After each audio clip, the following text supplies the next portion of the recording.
again, I don't pretend that I can summarize the paper because it's so rich, right? And anyway, the takeaway I have from Professor Wee's talk is that although Guo Baokun is being championed as the embodiment of multiculturalism and multilingualism, right? But I think what Professor Wee has endeavored us to see is that Guo Baokun himself is constantly evolving, and he's actually responding to in different historical contexts. Although there's a call to his stern commitment to artistic independence. So I think that's actually my personal takeaway from his speech. But I think you will have your own interpretation of such a rich paper. So now we move on to our third speaker, and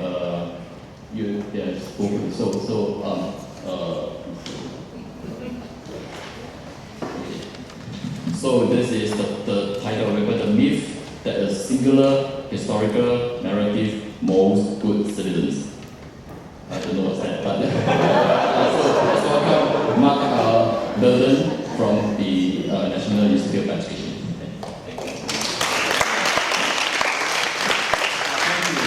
My name is Mark Baildon, and I'll be presenting with Suhaimi Afandi, my colleague in HSSE at NIE. I'd just like to state that we're not historians, revisionist or otherwise. We are history educators, and so our concern is mainly with history curriculum, the preparation of history teachers at NIE, and the teaching and learning of history in the schools. So what we'd like to do is to examine this idea of a singular historical narrative, otherwise known as the Singapore story, and examine that in the sense that it's really touted as kind of like the oats, I think, that Yu Yen talked about. It's something that's presumed to be good for young people in terms of their education. But we'd like to take a look at this, the Singapore story a bit more closely, and actually we want to suggest a shift in the approach to history education, a shift that's much more aligned with history as a discipline, and a shift that's also more sensitive, I think, to the ways that students learn. So a shift away from the Singapore story, although it's definitely still very important. Suhaimi and I are both interested in history education as well as citizenship education. We believe that a good history education actually prepares good citizens, prepares citizens who are informed, who are reasonable, who can engage in public deliberation around issues both pertaining to the past as well as to issues that are contemporary and current. So one of the things that we want to make a case for is that history education really makes a difference in terms of the kinds of citizens that are being educated and produced in Singapore. Since I can't see it here, I'll have to turn. Of course, the Singapore story is a story that, according to then Deputy Prime Minister Lee, is not an idealized version, but is one that is based in fact. It's an objective history. Oh, thanks.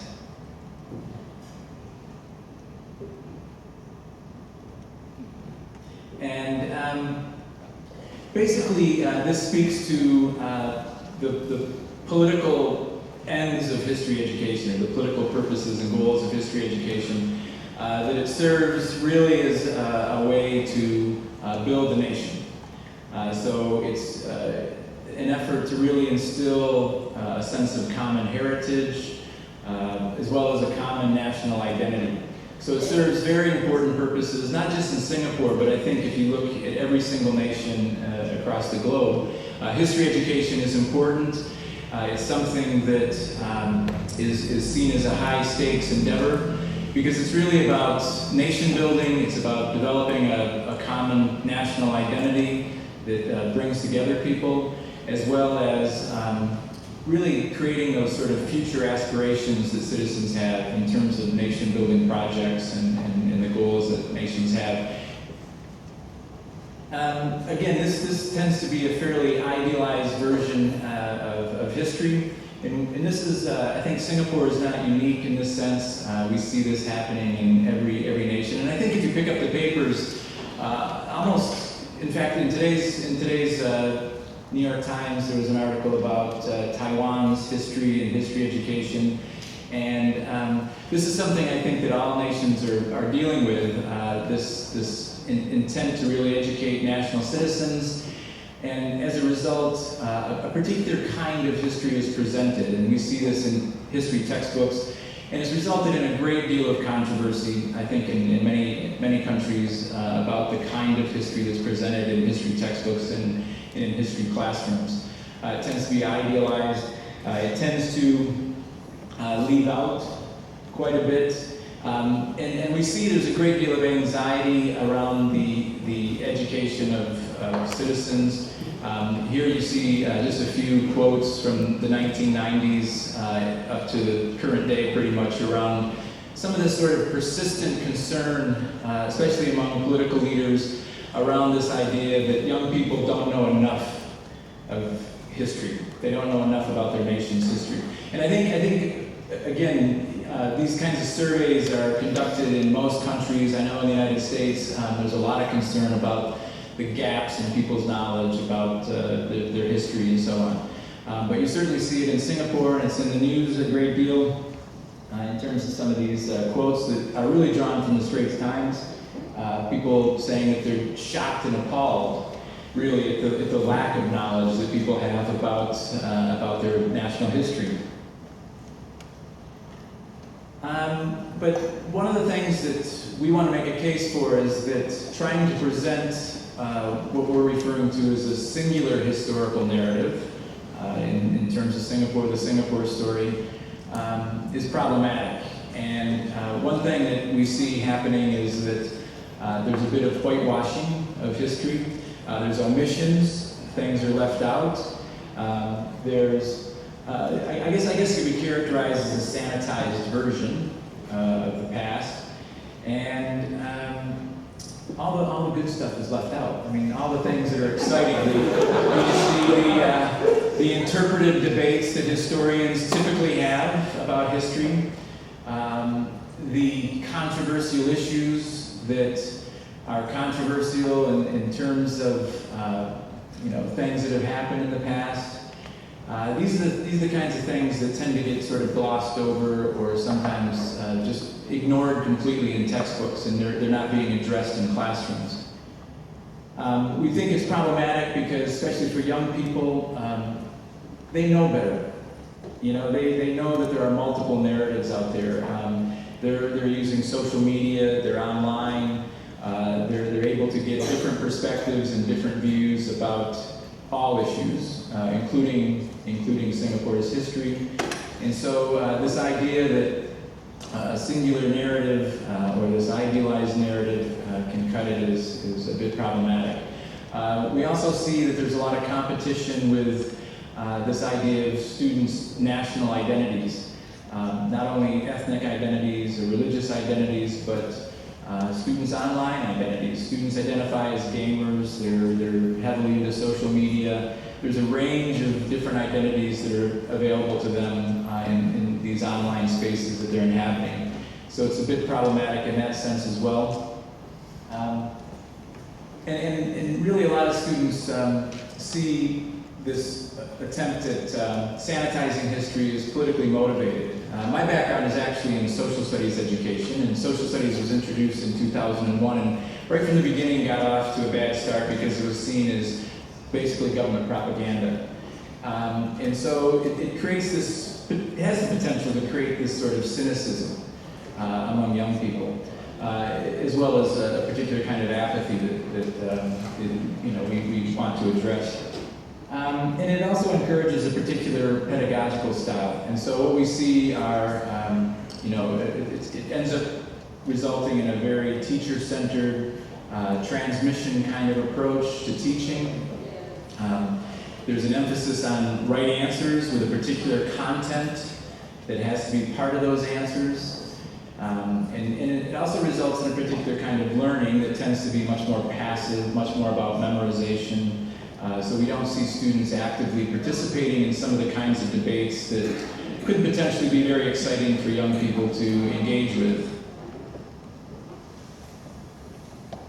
This is actually a quote from Suhaimi's PhD supervisor at Institute of Education in London, and I think it's worth reading. And I'll have to turn my back to you to read it, I think, if you want me to read it out loud. But basically, the point that he's trying to make is that it's absurd to say that students know anything about history if they don't understand how historical arguments are constructed, if they don't understand the nature of evidence and the role that evidence plays in creating historical narratives or claims about the past. So it's really important for students to understand something about the craft of history, how historians work, how they do history, how arguments are developed in history, the role of evidence in history. So this idea that knowing history is just a matter of reciting facts and names and events from the past, Peter Lee is challenging, as well as I think Suhaimi, his PhD student. So the question is, so how do we promote a more engaging, more exciting kind of history education that really helps young people learn more about their past and develop deeper understandings about Singapore's history? We think, again, that one way is to make sure that it's more aligned with the nature and structure of history as a discipline. We want students to think about history as a powerful lens through which they can really see the world or think about the world and think about the past. It's very important to develop particular historical thinking skills that we want students to have, that we think have some currency in their contemporary and current lives. These are the ability to ask questions, good questions, the ability to develop good arguments supported by evidence, the ability to interpret different kinds of sources and really analyze information. These are all important skills that we think can help bring history more to life for students when they're actually engaged in some of these historical thinking processes. We also want to note that it's important to ground history education in what we really understand about student learning. A lot of this work is based on the work of cognitive psychologists, and it's research done in the learning sciences that has really looked at how people learn and how students learn. One thing that's very important that we know is that we have to really start with students' ideas. Really have to diagnose and be much more aware of students' thinking and the ideas that they have about the past. Suhaimi will share with you some of the ideas that the students that he's done research with have about history and this idea of different accounts in history. It's also important to not see knowledge about the past and historical thinking as separate. That we know that memory and what people remember is really a product of thinking. That knowledge and thinking have to go hand in hand, that they're very closely intertwined. So this idea that first students should be presented with history as facts or as background knowledge has to occur before they can think critically about it. We want to challenge that it really has to, these two have to really accompany each other. So in order for students to learn and understand history, they have to be engaged in history and they have to think about history in particular ways. Again, using more historical thinking processes and skills. We also know that concepts are important, and there are some core concepts that really structure history as a discipline. These are concepts like causation, chronology, continuity and change, significance. So these are the concepts that historians use as they look at the past to try to decide what are significant events, what are key causes of different events. And we think that students have to have some understanding of these concepts and also practice applying these concepts in terms of understanding the past, as well as even thinking about their present as well. And I think This is where I stop and turn it over to Suhaimi. Thank you. Just coming back again after this. Yeah. In any case, what Mark has shared with you is essentially an approach that we have taken in terms of trying to reform history education in schools, right? This particular diagram serves as a guiding concept framework of sorts in terms of how we would like to see history education, changing in terms of its orientation, right? So we are currently developing this idea called the Historians Lab, and in this particular Historians Lab, we essentially provide students and teachers with the opportunities to know about history, learn about history through disciplinary lenses. Okay? Yeah, but the thing is that one of the things that we also talked about was the fact that students don't know about history or don't know enough about history. But the thing is that what is it exactly about history that they don't know? That's the thing that tends to essentially focus our attention. So one of the things that I did for my research work was essentially to ask students their ideas about the nature of accounts in history. So 3 questions for the purpose of this session were asked of the students. Why are there different accounts or stories about the past? How do you decide which is the better account? And is there a single story, and should there be several stories about Singapore's past? Right? So when it comes to the ideas that students have about accounts of Singapore's history, we don't know much about it. Okay? There's not much investigation about the nature of, or the range of students' ideas. So what we found was essentially students having a sort of continuum in terms of the kinds of ideas that they're operating with. Right? A factual category where historical accounts are seen as fixed and objective stories about the past. A multiplist sort of orientation where students could see that there are different versions of the past. And finally, a criteria sort of framework where they understood that there are multiple accounts of the past, but these need to be evaluated based on certain criteria. So these are some examples or representations of students' ideas, right? So students in the factual category tends to work with this sort of idea that there is one single story about the past, right? So this is just a quote that one of the students gave. What makes a story true are the facts. Facts are fixed, they cannot be changed. So if it's factual, then it's true. But sometimes the historian is biased and puts in his own views, sometimes deliberately. So when that happens, then it's not true. Okay? So you can see that this sort of student tends to work with the past or account of a past as something that's fixed, something that's given, something that cannot be changed. Right? So whatever accounts that we have about the past must correspond, right, with what is likely to happen during the past. Okay? So there's one correct version for these kind of students, and then their notions of truth tends to be very fixed in terms of viewing historical knowledge as something that's true. Right? So for these kind of students, learning history is essentially to know the facts or know the correct narratives. Right, another group of students tends to work with this idea of a multiple factual view in history. Okay, just to read the quote with you. As human beings, we all have different experiences, different feelings about the same thing, so we will definitely have different views, different perspectives on things. Because of this, there will always be different stories about Singapore's history. Because people will always have different views on certain decisions made or certain historical events that happen. Okay? So for this sort of students, they recognize that there are differences in terms of how people view things, and these differences are down to certain sorts of opinions or views that they have about the past. You have a different opinion, I have a different opinion, everybody has got a different opinion about things, therefore we must come up with different stories about their past. Okay? So, and of course for this group of students, they saw different accounts as due to historians' opinions, legitimate or otherwise, and that they are unsure of how to go about adjudicating between these different accounts. Okay? But for these sort of students, you may think that they are working with a high-level idea about history, but what they conceive as the best historical account is one that is made up of a collective, smaller accounts about the same thing. Okay? So what happens is that for them, all accounts of history should be valid and accepted. Okay? The story of Singapore is essentially the story of every single one's experiences brought together into a super account that corresponds with a factual reality still. Right? So it tends to be still limited in that sense. But there are other students, a small group of students who were able to exhibit a certain sophistication in terms of how they viewed accounts in history, right? So just to read with you, there are differences due to the objectives of the historian.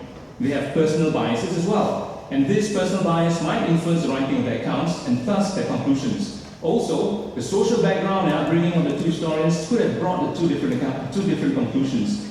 Another possibility is that one of the historians is not as good, and thus the product was different, having a completely different conclusion.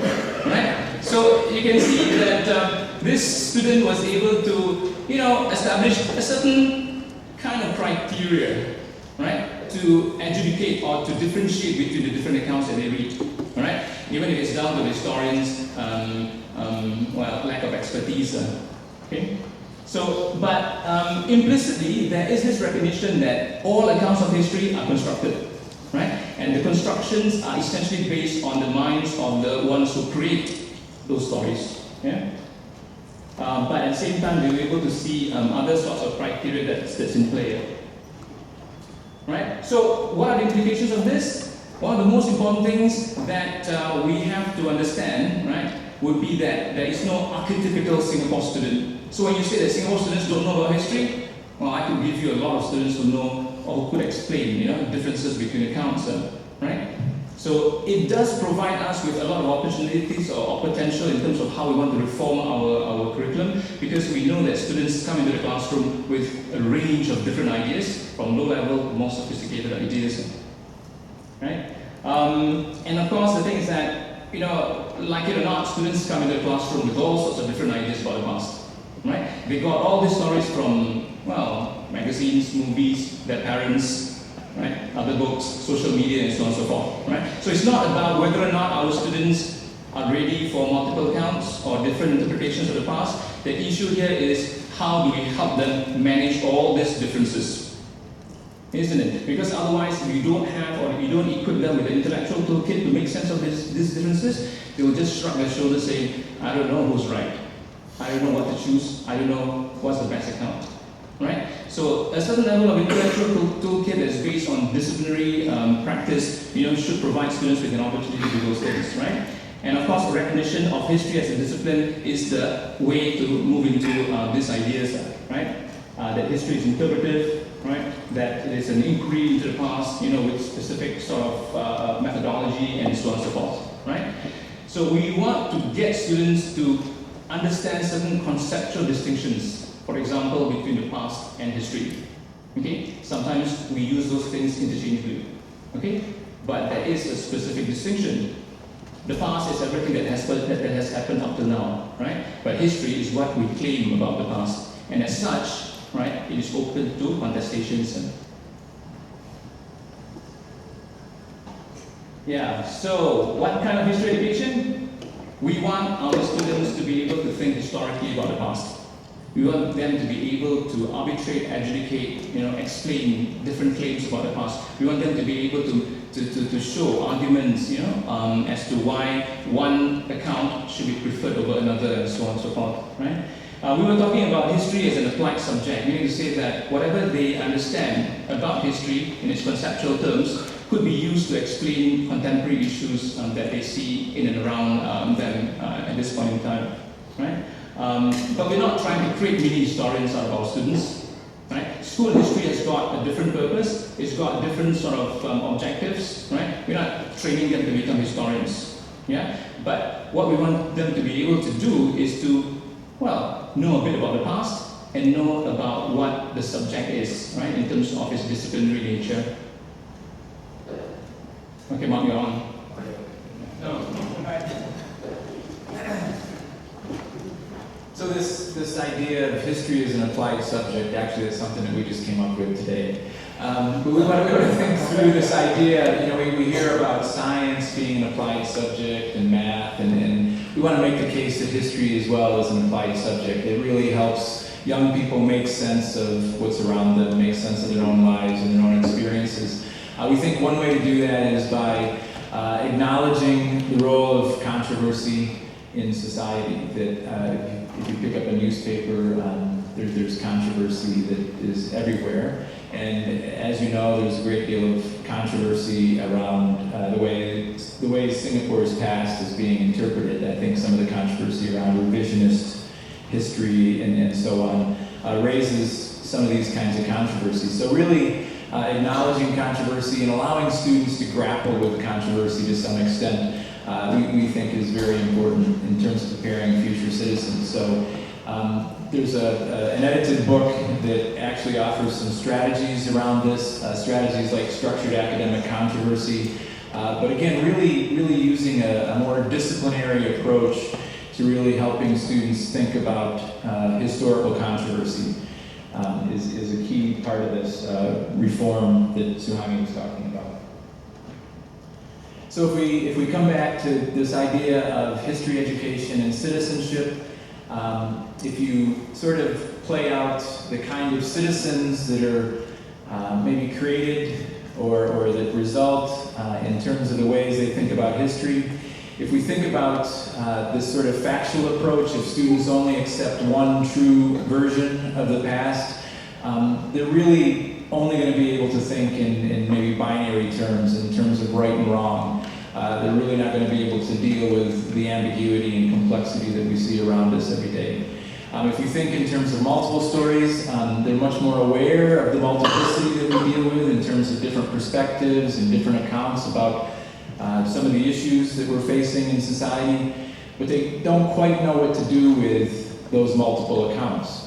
And so we're making a case for history education being more along the lines of the criterial in terms of really giving students the tools to be able to evaluate and assess different accounts, to really be able to manage those multiple accounts that they see around them on a daily basis pretty much. So really having the intellectual toolkit that Suhaimi was talking about to be able to manage that complexity. And I think just in terms of some final thoughts, an institutionalized narrative or an official curriculum that is too rigid really doesn't allow for students to think in new ways or to organize new information in ways that are productive in terms of learning. And we want to make a case that really, again, students, this idea of an intellectual toolkit that we think history can provide students to be able to manage the kind of complexity we see in Singapore and the world today. And I think that's it. Thank you.